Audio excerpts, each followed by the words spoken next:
안녕하세요. 과학 담론 미래를 말하다 이종필입니다. 알파고가 등장한 이후 인공지능에 대한 관심이 급상승했습니다.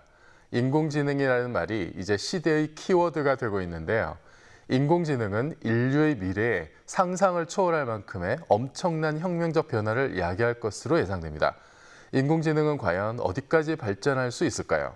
그리고 인공지능 시대를 맞아 우리는 무엇을 준비해야 할까요? 인공지능의 현재와 미래에 대해 함께 논의해보는 자리를 마련했습니다.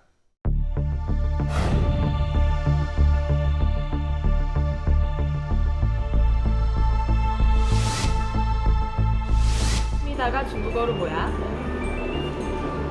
谢谢.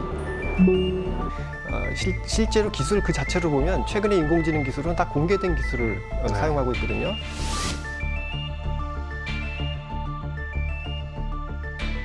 무엇보다도 가장 큰 거는 인공지능에 똑똑해지기 위한 먹이는 데이터인데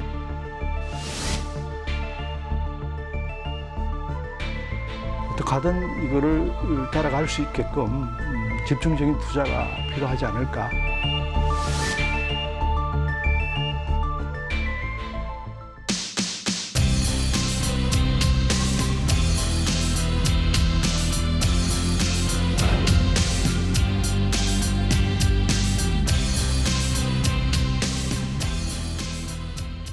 자, 오늘 자리해 주신 분들 먼저 소개해 드리겠습니다.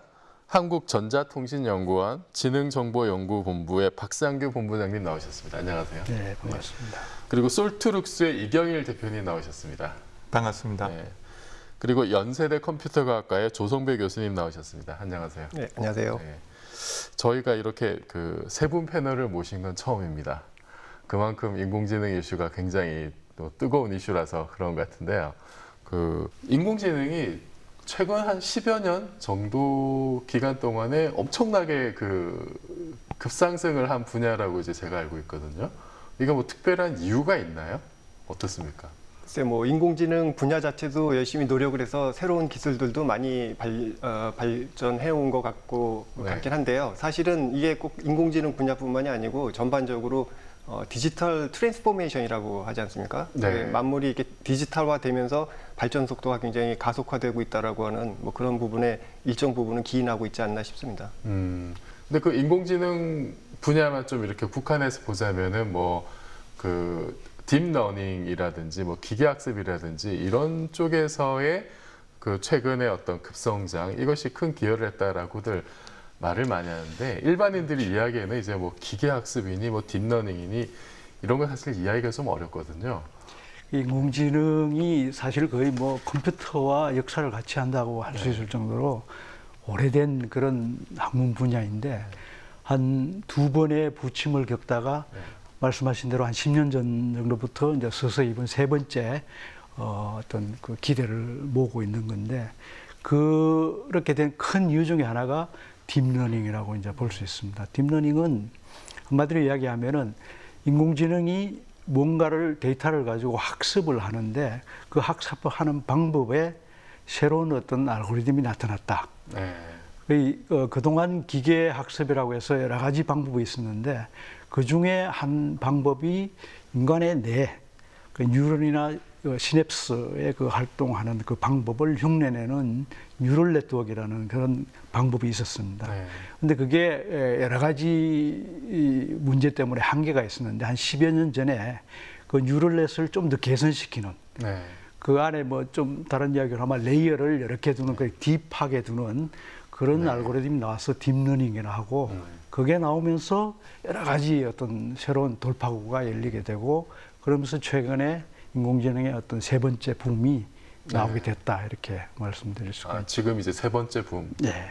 실제로 하여튼 이 아이디어는 굉장히 오래됐어요. 심지어는 딥러닝에 해당하는 여러 적증을 하는 아이디어도 50년 이상이 된 아이디어인데 이제 그게 가지고 있던 결정적인 문제들이 몇 가지가 있었어요. 예를 들면 결론에 도달하기 위해서 수렴이 잘 안 된다든지 또는 학습한 거에 너무 의존도가 높다든지 뭐 이런 몇몇 가지 문제가 있었는데 그게 최근 한 10년 동안에 몇몇 가지 방법을 동원을 해가면서 해결할 수 있게 된 거죠. 그리고 무엇보다도 가장 큰 거는 인공지능에 똑똑해지기 위한 먹이는 데이터인데 지금 이제 인터넷 시대가 열리고 모바일 시대가 열리고 또 모든 센서나 또는 모든 이 세상으로부터 데이터가 모아지면서 기계가 학습할 수 있는 데이터의 양이 어마어마하게 커진 거죠. 네. 이게 일종의 방아쇠를 당겼다라고 봐도 될 것 같습니다. 우리 저기 박상규 본부장님께서 제가 알기로 이제 그 언어 음성 쪽에 또 인공지능 전문가인 걸로 알고 있는데 왜 그런 그 광고에도 많이 나오잖아요. 인공지능 스피커. 이게 왜 만족도가 높은지 아직 기술적인 완성도가 낮은 건지. 이게 지금 그런 이제 음성인식 비서라고 할 수 있나요? 그런 것을 만약에 이제 인간의 어떤 그 뭐 연령으로 하면은 몇 살 정도의 지능이라고 할 수 있는지 좀.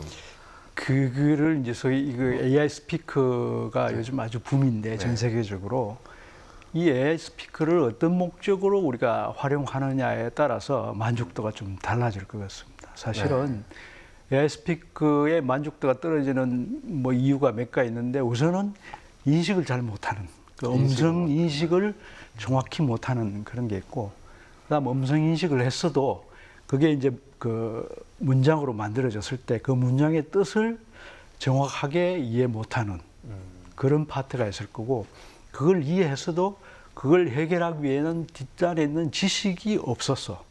그래서 못 해주는 파트가 있고, 이게 세 부분이 합쳐져서 만족도가 이제 떨어지는 이런 게 있을 수 있습니다. 그리고 또 하나는 대부분의 이 AI 스피커를 또 어떤 식으로 쓰는가 하면은 채팅으로 씁니다. 그러니까 이렇게 서로 이렇게 농담을 하고 주고받는 그런 이유는 사람의 이 언어라는 거는 정말로 이게 다양하고 넓습니다. 그래서 그걸 커버해 줄 수 있는 그런 능력이 안 되죠. 그래서 단순히 정보 하나를 물어보는 거는 비교적 잘 됩니다. AI 스피커. 근데 그걸 농담을 하고 이러면 이상한 이야기를 하고 이러죠. 그래서 그 정도 수준은 아니다. 이게 뭐 형편없구나. 이제 뭐 그렇게 이야기하는 경우도 있습니다. 네. 뭐 그래서 지금 뭐 일상생활에도 들어와 있는 어떤 인공지능 기술도 있고 지금 아직 기대 못 미치는 부분도 있다고 하는데, 그 현재 지금 이제 전 세계적으로 봤을 때 인공지능의 좀 프론티어의 어떤 연구 동향이랄까, 그 지금 사람들이 어떤 쪽으로 지금 새로운 돌파구를 지금 추구를 하고 있는지, 그리고 지금 그 프론티어에서는 지금 어디까지 나가 있는지, 요거 좀 간단하게 소개를 좀 해주시죠. 그 기존의 한 지난 6, 7년간의 연구는요, 그 대부분의 인간의 지적 능력 중에서 인지 능력 부분에 집중을 했어요. 인지 능력 중에서도 예를 들면 음성 인식이라든지 또 시각적인 인지라든지 뭐 이런 부분이죠. 그리고 이런 단위적인 인지 기능을 어떻게 극단적으로 인간 수준까지 올릴 거냐. 예를 들면 이미지 인식이다 그러면 어떤 게 강아지고 고양이인지를 구별을 잘할 수 있도록 할 것인가. 또 음성 인식이라고 하면 사람이 발화한 것들을 얼마나 정확하게 이해할 수 있냐 하는 거죠. 최근의 동향들은 그럼 이런 것들을 어떻게 융합하고 통합을 해서 이 총체적인 인지를 만들어낼 수 있을 것인가 하는 연구도 한편으로 진행되고 있고요. 또 다른 연구들은 기존의 기계학습 기술은 대부분 귀납적인 추론 귀납적인 과정을 거치게 돼요. 그러니까 학습을 하고 나서 많은 데이터로부터 뭔가 패턴을 발견을 해서 결과를 제시하는 거죠. 근데 이런 것들이 이제 우리가 교과서에서 공부하는 것처럼 지식이라는 것을 명시적 지식이라는 걸 부여하기가 굉장히 어려워요. 그래서 이런 귀납적인 방법과 연역적인 방법을 어떻게 통합을 할 것인가 하는 연구도 가장 중요한 요즘의 뜨거운 주제이기도 하고요. 마지막으로는 여태까지 최근에 가장 많이 발달한 인공신경망이나 기계학습, 특히 그중에서도 딥러닝 같은 경우는 결과를 내놓긴 하지만 그 결과가 어떤 의미 또 어떤 원인에서 시작이 되는지에 대한 이해를 하기가 굉장히 어렵거든요. 설명 가능하지가 않습니다. 그래서 기계가 내린 결론이나 의견을 어떻게 설명 가능하도록 만들 것인가 하는 것도 아주 중요한 연구 분야 중에 하나입니다. 그러니까 왜 지금 딥러닝에 기반한 인공지능이 이렇게 엄청나게 효과적이냐를 아무도 모른다는 거죠.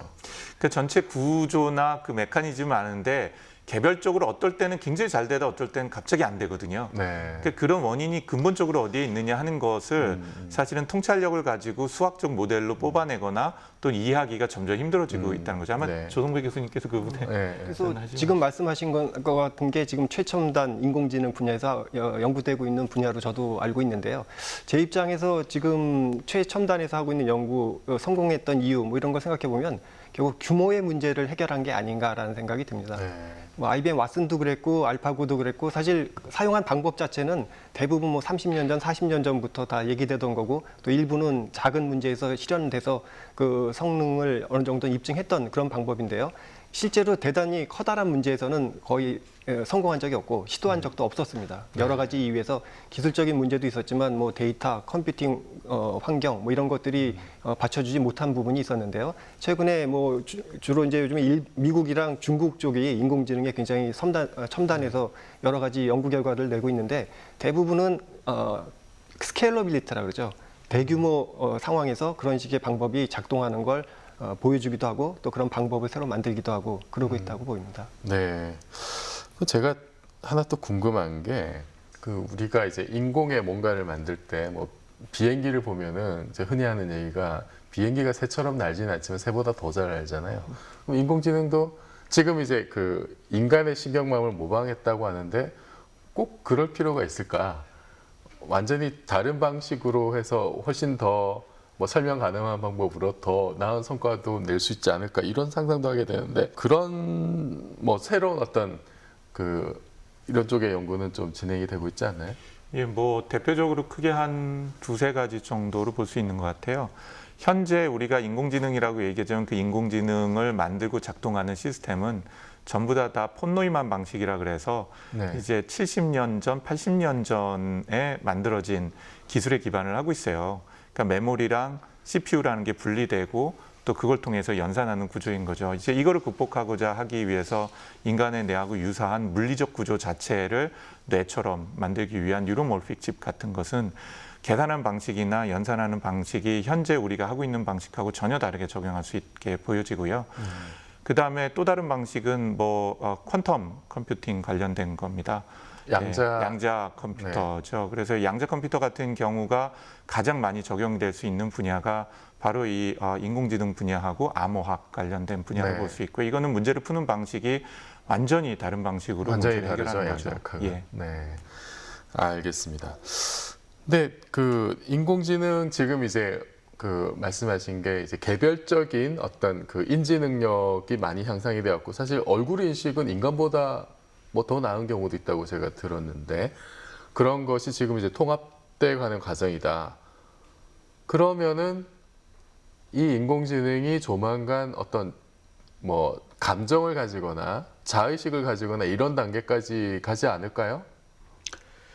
그거는 아마 여기 다른 분들도 네. 비슷하지 싶은데 사실은 이 인공지능을 좀 전공을 하고 실제로 거기 개발하고 있는 사람들은 그런 쪽에 조금씩 좀 덜 적극적인 그런 경향이 있습니다. 예. 네. 지금 뭐 얼굴 인식은 사람보다 능력이 뛰어나다라는 뭐 그런 97%, 8% 이렇게 나오는데 조금만 확대해서 행동 쪽으로 가면은 전혀 모릅니다. 네. 사람이 이거를 팔을 들어서 뭘 하려고 하는 건지, 이걸 뭘 던지는 건지, 들어 올리는 건지, 뭐 이런 류의 움직임 쪽으로 가면은 또 확 떨어져요. 네. 다시 말하면 지금 많은 것들이 되고 있는 것처럼 보이지만은 실질적으로 하기에는 아직 많이 부족합니다. 예를 들어 음성 인식 하나만 봐도 지금 꽤 많이 되고 있는 것처럼 보이지만 지금 저희들이 하고 있는 식으로 이런 식으로 자유롭게 이야기하는 네. 중간에 간투사도 넣고 문장을 다 끝맺지도 않고 이렇게 하면은 아주 떨어집니다. 영상도 마찬가지고. 네. 특히 지금 현재 히트치고 있는 딥러닝이 안 되는 분야가 언어를 이해하는 쪽입니다. 그러니까 글을, 문장을, 그걸 이해하는 쪽은 현재의 딥러닝 방법으로 안 됩니다. 네. 사람은 어떤 지식을 습득을 할 때 처음에는 그냥 단순 빅데이터 시그널을 가지고 하지만 뇌 안에서는 개념으로 바꿔서 그걸 저장하는데 네. 현재의 딥러닝 방법은 그게 아닙니다. 그래서 아직은 그런 게 극복해야 될 게 많이 있습니다. 네. 가장 기본적인 것도 아직은 극복해야 될 게 많기 있기 때문에 네. 그게 더 나아가서 네. 감정을 가지고 심지어는 그게 자의식까지 가진다. 네. 이거는 아직 먼 미래가 아닐까 저는 그렇게 생각합니다. 그래서 말씀하신 그런 문제 극복이 됐다 그러면은 그게 이제 네. 인공지능의 원리하고도 관계가 될 텐데요. 많은 분들이 하여튼 인공지능이 감정을 가질 수 있습니까? 라는 질문들을 많이 하시는데요. 거꾸로 얘기하면 감정을 갖는다는 게 뭡니까?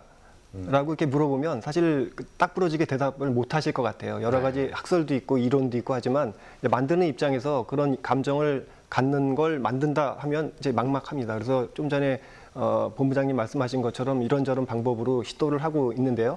결론은 감정을 갖는지 안 갖는지는 모르겠습니다. 그렇지만 인간이 그 시스템을 대했을 때 감정을 갖는 것처럼 보이도록 하는 건 최근의 기술로 상당히 성공했다라고 보이고요. 그래서 뭐 사진, 얼굴 영상을 보고 이게 슬픈지 기쁜지를 맞추는 게 사람하고 거의 같게 맞춘다든가 또는 뭐 SNS 문장상에서 이게 부정적인지 긍정적인지를 맞추는 거 뭐 이런 것 이렇게 문제를 좁혀놓고 감정을 갖는 것처럼 보이도록 하는 건 뭐 상당 부분 일치해 있지만 사람하고 동일한 방식으로 감정을 갖는다라고 얘기하기는 좀 어려울 것 같습니다. 네.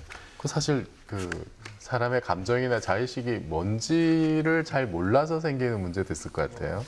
네. 제가 그 부분에 대해서 좀 재미난 제 생각 의견을 드리면요. 대략 한 70년 전에 우리 잘 알고 있는 그 앨런 튜링이 한 얘기가 있어요. 그 앨런 튜링한테 그 사람들이 묻습니다. 정말 기계가 생각할 수 있냐?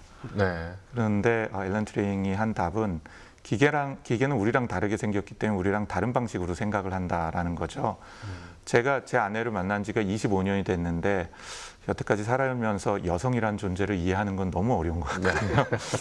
그렇기 때문에 전혀 다른 방식으로 작동하고 있는 컴퓨터가 생각하는 방식이 우리랑 다르다고 해서 생각하지 않는 게 아닐 수 있고요.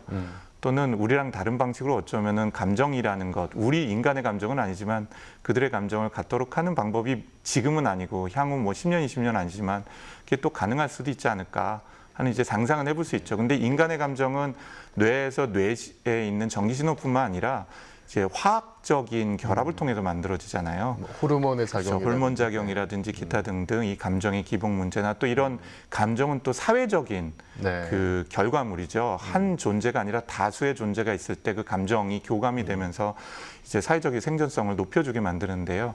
이제 그 문제가 해결되려면 지금처럼 AI가 독립적 AI가 아니라 AI가 사회성을 가져야 되죠. 네트워크로 연결이 되면 사물 인터넷으로 근데 연결돼. 네트워크로 연결되는 것뿐만 아니라 그들의 교감과 그들의 상호작용이라는 것이 더 극단적으로 인간화되는 과정이 아마 꽤 오랜 기간 동안에 필요하지 않을까 싶습니다. 오랜 기간 필요하다. 그러면 그 오랜 기간이 지났을 때 그 감정 내지는 그 나름의 어떤 자의식을 가진 인공지능을 하나의 어떤 독립된 개체로서 어떤 권리나 인간과 같은 이런 거를 인정해 줘야 될 거냐 이런 것도 좀 심각한 문제 아닌가요? 그렇죠. 모든 영화에서 다루고 있는 SF 영화에서 다루고 있는 주제이기도 공각기동대 하고요. 같은 데서도 이런. 아유, 그럼요. 뭐 그게 언젠가는 인간, 로봇, 또 인공지능 또 이런 것들이 이제 영화에서 많이 나오는 것처럼 이제 클라우드 위에 올라가 있는 지능 같은 이런 것들이 혼재되어 있는 세상이 올 수 있을까? 인류가 지금 호모사피엔스라는 종족이 만들어진 게 대략 한 27만 년 정도 됐다고 보잖아요. 그러니까 앞으로 27만 년 다시 후 정도 되면 그 정도 될 수도 있지 않을까 하는 상상은 해봅니다. 근데 지금 사실 뭐 이렇게 인공지능이 감정을 가지고 자의식을 가지고 거기까지는 좋은데 사람들이 걱정하는 게 이러다가 인간을 훨씬 앞서는 그런 초지능이 나와서 인간을 지배하는 거 아니냐 여기에 대한 두려움도 있거든요.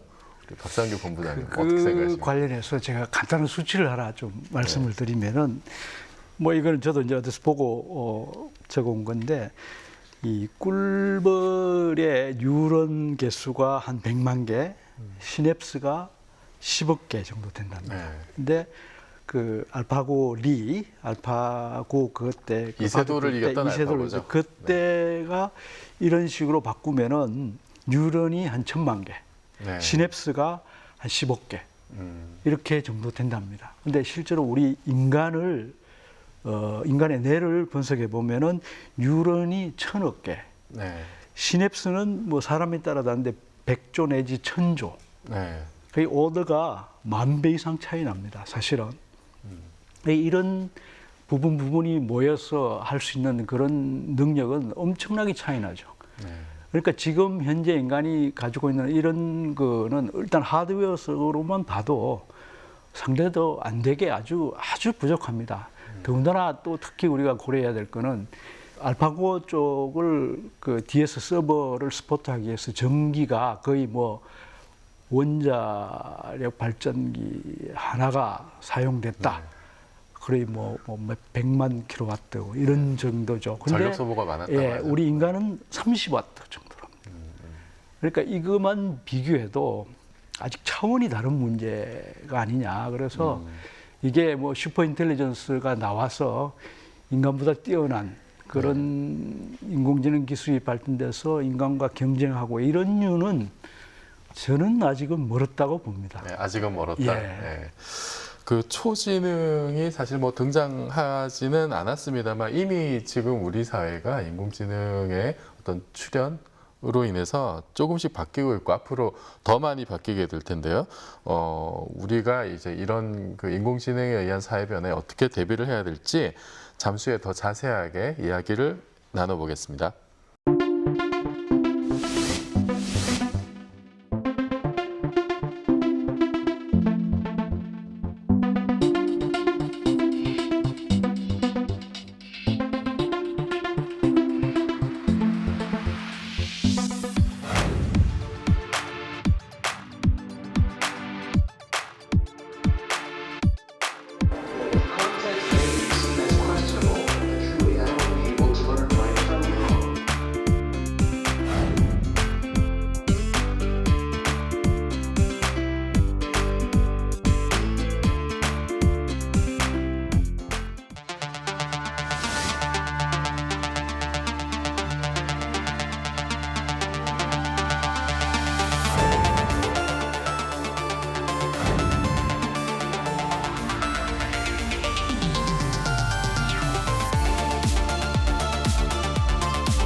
네, 인공지능이 우리 사회로 들어오면서 사실 가장 많이 걱정하는 것 중에 하나가 이제 뭐 일자리 문제 뭐 이런 겁니다.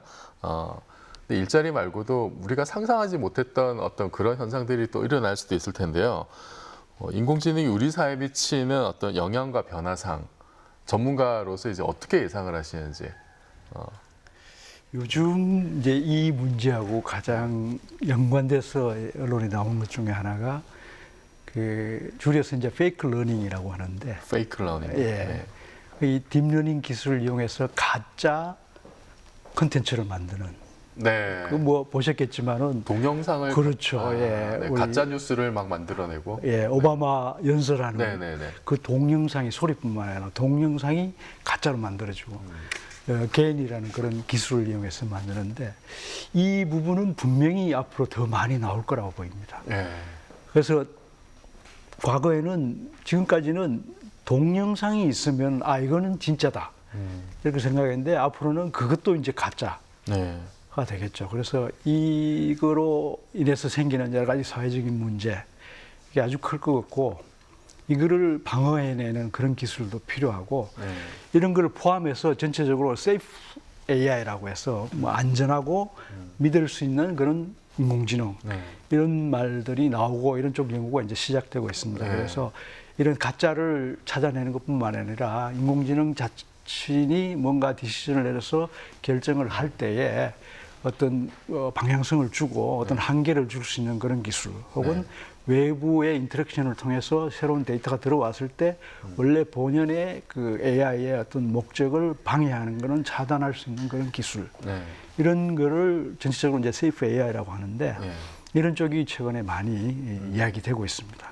세이프 AI를 고민한다는 것 자체가 인공지능이 우리 사회에 뭔가 좀 위협을 줄 수도 있다 이런 전제가 깔려 있는 거 아닌가요? 그렇죠. 그 모든 세상이 그런 것처럼 문제가 만들어지는 건 의도적인 게 있고 네. 비의도적인 게 있죠. 네. 현재 상태에서는 비의도적인 것보다 의도적인 게 더 심각한 문제인 건 확실해요. 네. 근데 의도적이라는 얘기는 AI에 가지고 있는 잠재력들, 아까 말씀하신 것처럼 가짜 영상을 합성한다든지 하는 것이 AI가 의지를 가지고 자신이 한 건 아니거든요. 네. 그러니까 인간이 그 사람들을 속이겠다는 의지를 가지고 이제 그걸 도구로서 활용을 한 거죠. 이런 것들이 이제 윤리 문제 또 법적 문제하고 관련이 깊고 네. 가장 크게 화두가 되고 있는 건 사실은 무기, 전쟁 무기에 그렇죠. 관련된 예. 거죠.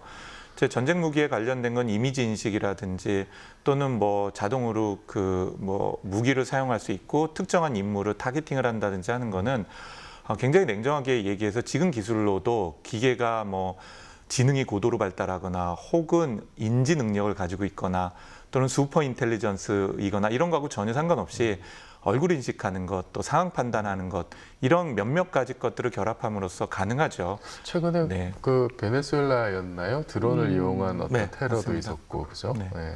그래서 그렇기 때문에 현재 AI에 관련된 가장 큰 위협은 의도를 가지고 있는 인간이 그 AI의 기술을 어떤 방식으로 사용을 하느냐. 또 그게 이제 가장 큰 당면한 문제죠. 그리고 두 번째는 이제 아까 박상일 본부장님께서 이제 몸에 봄비 젖듯이 스며든다고 했는데 이런 걸 우리가 눈에 보이지 않는 AI, 그래서 invisible AI라고 얘기합니다. 근데 이런 것들이 이제 사회에 퍼지면서 이제 인간이 의존을 하게 되죠. 내가 하는 것보다 내가 10번 했었던 의사결정보다 기계가 9번 하는 의사결정이 낫다고 하면 그걸 이제 의존하기 시작을 합니다. 네. 그리고 그게 이제 사회 체계가 되는 먼 미래는 아니겠지만 뭐 3, 40년에 그렇게 된다고 하면 어쩌다 10번 중에 한 번 틀리는 것이 굉장히 심각한 오류를 네. 만들어낼 수 있는 거죠. 이제 이런 것들을 위해서 어떻게 이걸 투명하게 운영하고 또 그거를 회복할 수 있도록 우리가 제도적 장치를 마련하냐 이거 굉장히 중요한 네. 질문입니다. 근데 이제 지금 두 분은 사실 인공지능에 약간 부정적인 측면을 좀 네. 말씀하신 것 같은데요. 뭐 물론 이제 그런 측면은 충분히 이제 방어를 하고 미리 준비를 해야 되겠지만 사실은 잘 생각해 보면 최근에 뭐 4차 산업혁명이 나왔던 이유도 결국 생산성 네. 문제 때문에 뭐 인력이 부족하고 생산할 수 있는 생산 가능 인구가 줄어들고 뭐 이런 것들이 문제가 됐기 때문에요.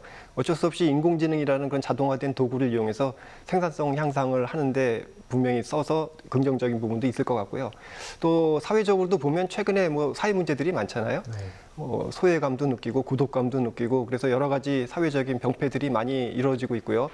뭐 그게 꼭 핵가족화 됐기 때문에만이라고는 할 수 없겠지만 최근에 뭐 반려묘라든가 반려견 키우는 그런 움직임도 보면 뭐 그런 것도 일부분 있는데 궁극적으로는 인공지능이 추구하는 바가 인간을 대신하는 어떤 인간과 닮은 그런 인공체를 만들고자 하는 그런 시도가 있기 때문에 잘 발전하면 우리 사회가 인간들만의 사회가 아니고 인공지능까지 같이 동반하는 그래서 결국은 인간이 좀 더 행복해질 수 있는 그런 사회로 발전할 수 있지 않을까 생각합니다.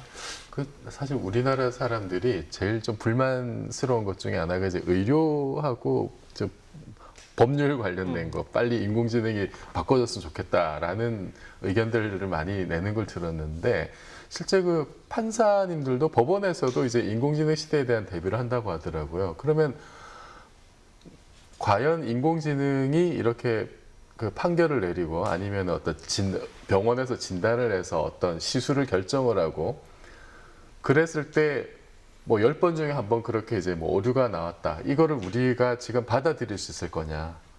여기에 이런 문제들에 대해서 우리가 어떤 뭐 제도적인 준비나 이런 게 지금 필요하지 않을까요? 어떻습니까? 그게 지금 인공지능을 이용했을 때 아주 네. 큰 문제 중에 하나죠, 사실은. 네. 근데 그거가 있기 때문에 지금 아직은 대부분의 인공지능 기술이 그런 크리티컬한 쪽에 적용될 때는 결정을 하는 게 아니고 사람이 결정을 할 수 있게 지원하는 그런 쪽으로 쓰입니다. 지금 저희도 지금 법률 관련해서 기술을 개발하고 있는데 그 기술이 최종 결정을 하는 게 아니고 그런 결정하는 그 판사님들이나 법률 쪽에 계신 분들한테 이런 자료를 분석해 보니까 이런 식으로 되더라라는 거로 제공하는 거죠. 정리를 해서. 지금 왓슨이 적용되고 있는 의료 분야도 전부 그렇게 합니다. 일단은 의사들이, 전문가들이 필요한 데이터를 입력을 하고 기존에 있는 데이터를 분석해서 지식을 만들어 놓은 걸 끄집어내서 그 다음에는 이럴 경우에는 이렇게 되고 해서 데이터를 제공하고 결정은 사람이 하는 거죠. 그러니까 인공지능한테 결정하게 하면은 근데 그런 경우에도 이게 나중에 세월이 지나면은 그런 경험이 축적이 됐을 때 왜 인공지능의 추천을 거부해서 이상한 결과를 냈느냐 이런 비난을 받을 수도 있는 거 아닌가요? 그렇게 하더라도 네. 그거를 인공지능을 추천하는 걸 보고 네. 그 사람이 결정을 한 거죠. 네. 결정을 한 거지 인공지능이 결정한 거는 아니라는 거죠. 물론 이제 모양새는 그렇더라도 네. 결정권자가 자기 책임을 회피하기 위해서 그냥 사실상 인공지능의 결정에 맡겨버리는 경우도 있을 수 있잖아요. 그럴 수도 있을 겁니다. 네. 지금 이 뭐 법률이나 의료뿐만 아니라 지금 많이들 이야기되고 있는 자율주행차에서 그거도 그렇죠. 예, 네. 어떤 그 교통사고가 날 그런 상황에 어느 쪽으로 핸들을 트느냐 이것도 사실은 네. 여러 가지 논의가 많이 되고 있는 거죠. 그래서 인공지능 관련해서 윤리가 접목되면서 그리고 이거 관련해서 누구 책임이냐 이런 관련도 좀 많이들 이야기를 되고 있죠.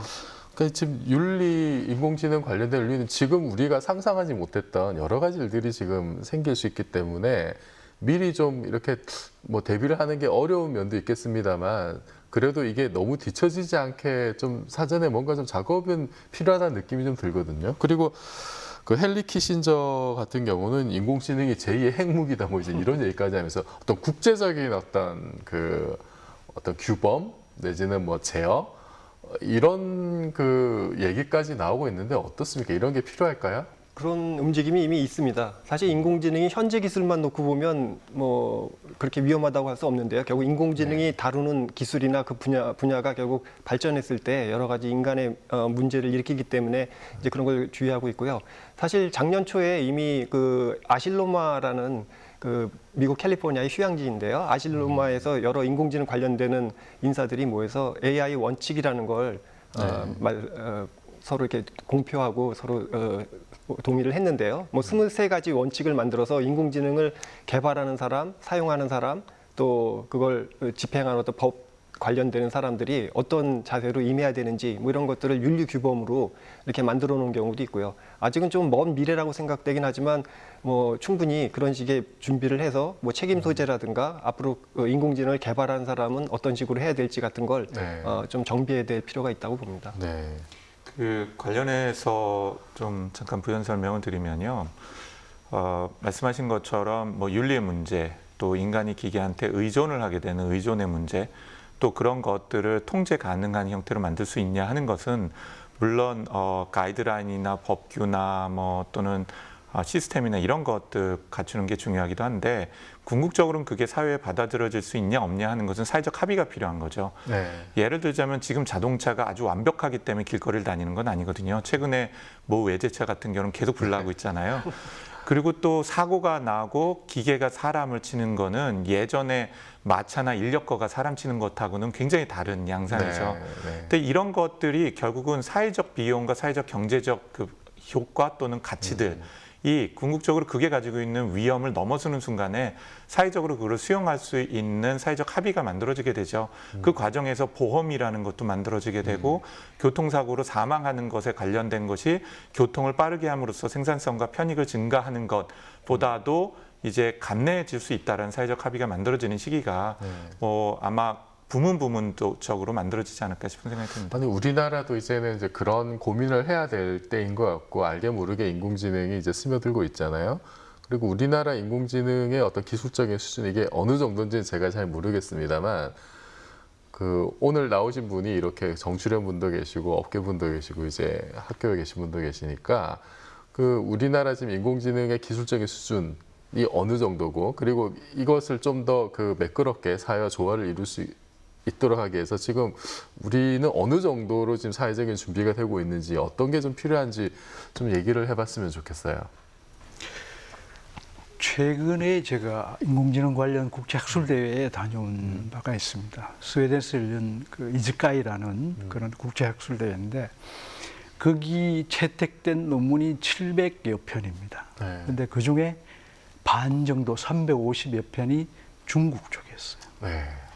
작년에 다른 학회에 갔어도 중국이 50% 이상의 그런 논문을 채택한 바가 있었는데 최근에 많이 느끼는 게 아직은 미국이 인공지능 관련해서는 가장 이제 선도적이고 뭐 학계뿐만 아니라 산업계도 그렇지만은 중국이 무슨 속도로 지금 따라잡고 있고 실제로 논문이나 이런 거 보면은 미국을 추월하고 있는 게 아니냐 이럴 정도로 발전을 하고 있습니다.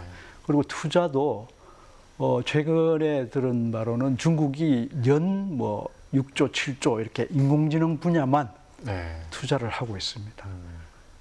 뭐 한국은 아예 뭐 거기에 비하면 아주 적은 거죠.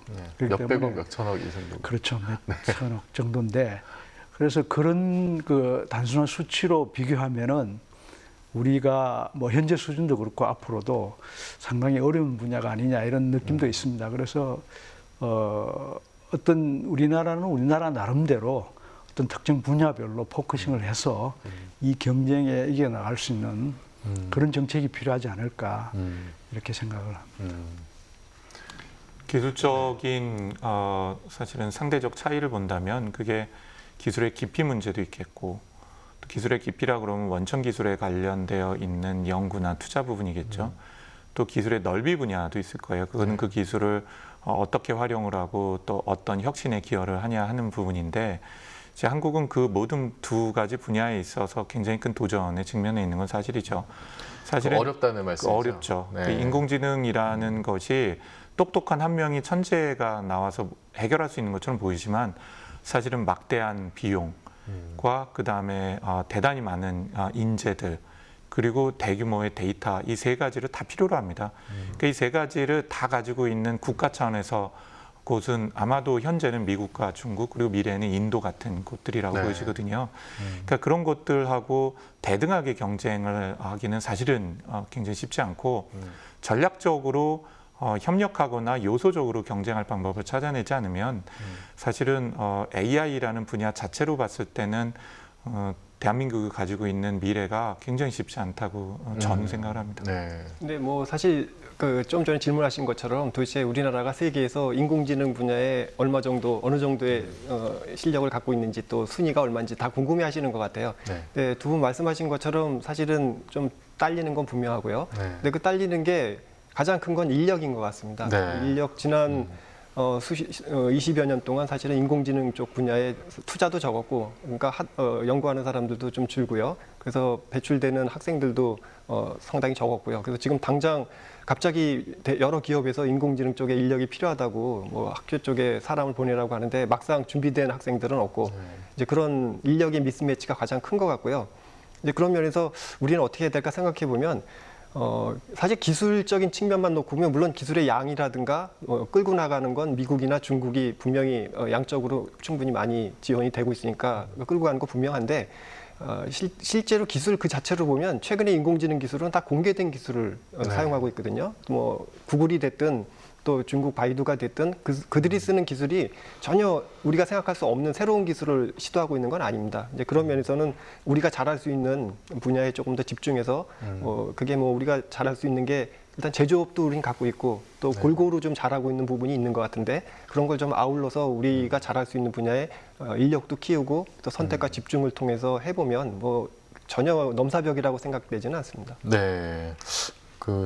지금 우리나라에서 인공지능과 관련된 어떤 사회적인 합의가 필요할지도 사실 고민해야 될 것 같은데 그것보다는 일단은 지금 현재 좀 아쉬운 부분이 좀 많은 이런 좀 말씀들을 좀 해주신 것 같고요. 사실 인공지능은 어떻게 뭐 개인이나 뭐 어떤 특정 연구 개별 기관 이런 것보다도 지금은 또 좀 초기이기도 해서 정부의 역할도 굉장히 중요할 것 같은데 정부나 어떤 사회 전체의 어떤 합의 어떤 식으로 지금 정부가 좀 나섰으면 좋겠다. 그리고 어떤 식으로 우리 사회가 좀 뒷받침해줬으면 좋겠다. 요거를 좀 마지막 말씀으로 좀 부탁을 드릴게요.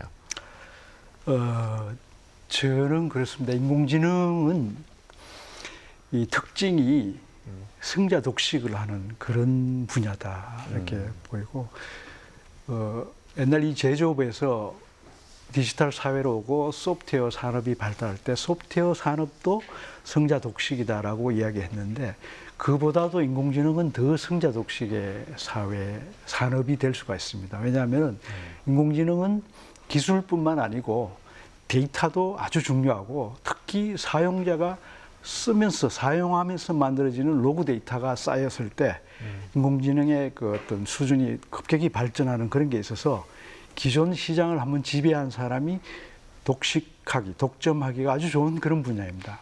그래서 더 이상 따라갈래야 따라갈 수도 없는 그런 분야가 될 수가 있습니다. 그래서 정부를 중심으로 해서 많은 파트가 이런 인식을 다 같이 갖고 어떻게 하든 이거를 따라갈 수 있게끔 집중적인 투자가 필요하지 않을까. 특히 지금 많은 분들의 두 가지 의견은 나뉘는데 인공지능 분야는 소스도 다 공개됐고 플랫폼 외국에 좋은 게 있으니까 그걸 가져와서 아이디어로 서비스만 만들면 된다. 이렇게 주장하시는 분들도 있고 우리 독자적인 핵심 기술을 가져야 된다 이렇게 주장하는 분들도 있는데 저는 후자라고 봅니다. 물론 아이디어를 가지고 좋은 서비스 만드는 것도 필요하지만 그렇게 해서는 결국 이 산업을 점령당하게 되는 거고 우리 독자 핵심 기술도 보유해야 된다, 확보해야 된다 그런 생각을 가지고 있습니다. 제가 지금 사회자께서 질문하신 부분을 고민을 해야 되는 기관인 대통령 직속 4차 산업혁명위원회 위원으로 있거든요. 그렇기 때문에 이 조직에서 인공지능을 포함을 한 중요 4차 산업에 관련된 육성뿐만 아니라 어떻게 국가 차원에서 대응할 건가 하는 정책 부분, 투자 부분을 고민을 하고 있습니다. 요약을 하면 크게 한 4가지가 반드시 이 정부에서 해야 될 주제인 것 같아요. 첫 번째는 이 규제 문제입니다. 미국에선 자율주행 자동차가 현재는 한 9개 주, 10개 주에서 도로를 다니고 있거든요. 우리나라에선 불법입니다.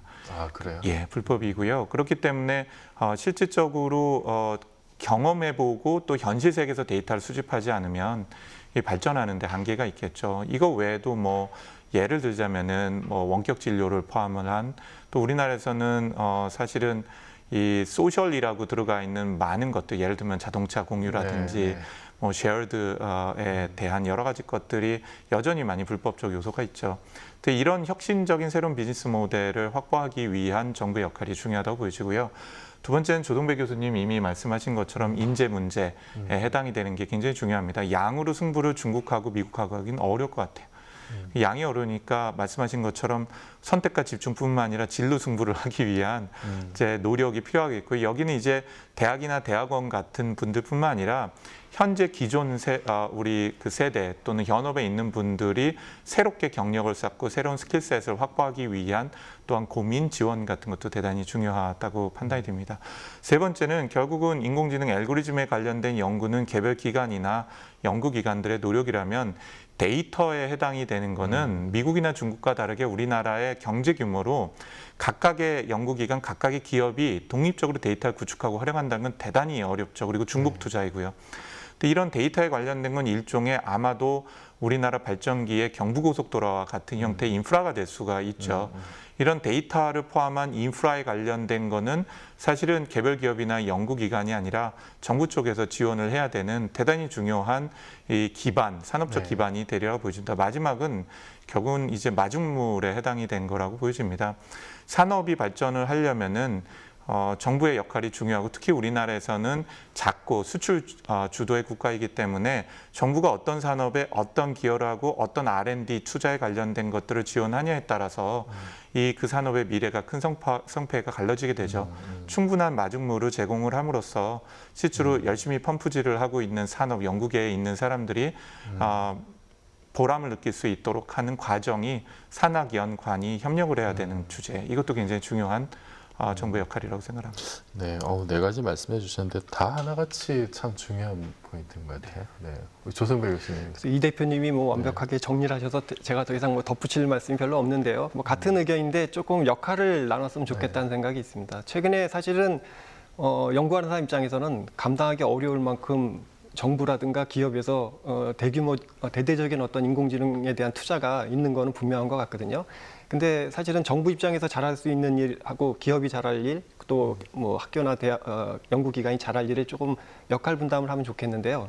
정부 같으면 일단 뭐 양질의 데이터를 구비하는 거라든가 또 컴퓨팅 리소스가 굉장히 필요한데요. 그런 컴퓨팅 리소스를 충분히 사용할 수 있도록 하는 그런 인프라를 좀 잘 닦아주셨으면 좋겠다 이런 생각이 들고요. 또 기업 같은 경우에도 사실 인공지능은 초기부터 본인들이 차근차근 다 준비해서 개발해서 완성시킬 수 있기에는 시간적인 딜레이가 너무 크거든요. 네. 그래서 뭐 많은 부분은 과감하게 M&A를 한다든가 하는 식으로 빠르게 그 기술을 좀 선취하는 뭐 그런 노력이 필요할 것 같고, 또 물론 대학은 이제 좋은 인재를 많이 양성해서 사회로 내보내야 될 책임이 있는 것 같고요. 그다음에 이제 개인들 입장에서도 최근에 뭐 소프트웨어라든가 코딩 쪽에 열풍이 굉장히 있다라고 들리는데, 인공지능 시대에는 좀 필요할 것 같습니다. 코딩이라는 게 단순히 어떤 스킬을 기르는 거라기보다는 문제 해결하는 방식에 대한 사고 방식을 재정비하는 뭐 그런 좋은 툴이라고 보이는데요. 그렇죠. 문제 해결형 코딩 능력을 전 국민이 네. 마치 수학이나 물리하듯이 다 같이 습득해서 인공지능 시대에 성공적인 미래를 열어나갈 수 있으면 좋겠다. 뭐 이런 생각을 해봤습니다. 네, 아주 좋은 말씀 고맙습니다. 그 다른 어떤 분야보다도 인공지능은 승자 독식이 아주 중요한 분야다. 저는 이 말이 아주 좀 가슴에 와닿는데, 그런 만큼 오늘 모신 우리 세 분의 역할이 앞으로 더 중요해지지 않을까 그런 생각을 하면서 오늘 좋은 말씀 해주셔서 네, 고맙습니다. 우리가 원하든 원하지 않든 인공지능의 시대는 시작될 겁니다. 우리는 지금부터 기술 개발에 따른 변화에 대비를 해야 할 텐데요. 기대와 두려움이 공존하는 인공지능의 시대, 결국 우리에게 필요한 건 인간다운 삶이 아닐까요? 우리가 인간다움을 잃지 않는다면 인공지능은 인류를 위한 이기로 쓰일 겁니다. 다음 시간에 뵙겠습니다. 고맙습니다.